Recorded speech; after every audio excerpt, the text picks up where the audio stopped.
అండి ఇలా వేయించుకో. ఇప్పుడు ఫస్ట్ నుంచి దండి వంకాయ బజ్జీకి అయితే నేను వంకాయలు ఇలా 4 చిలుకలుగా కట్ చేసి ఇలా వేయించుకున్నానండి.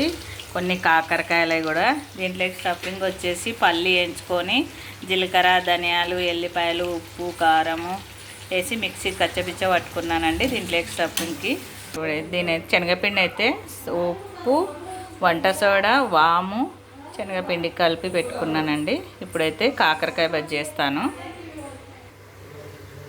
ఇప్పుడైతే కాకరకాయ వేస్తున్నానండి. కాకరకాయ బజ్జీ చేస్తున్నా.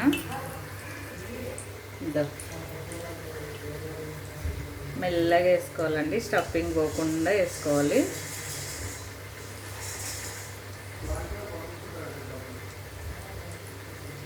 చాలా బాగుంటుంది, టేస్ట్ కూడా చాలా బాగుంటుందండి. ఒకసారి ట్రై చేసి ఎలా ఉందో కామెంట్ బాక్స్లో కామెంట్ చేయండి, లైక్ చేయండి, షేర్ చేయండి, సబ్స్క్రైబ్ చేసుకోండి ఫ్రెండ్స్. కాకరకాయ మా చెట్టు మా గార్డెన్లో పెరిగిన కాకరకాయనే అండి.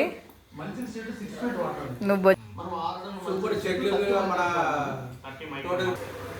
వంకాయ బజ్జీ ఇలా వేసుకోవాలి.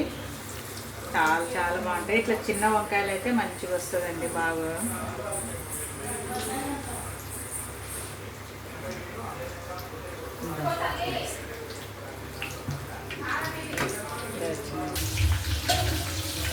ఇదండి వంకాయ బజ్జీలు, మిరపకాయ బజ్జీలు, కాకరకాయ బజ్జీలు అండి.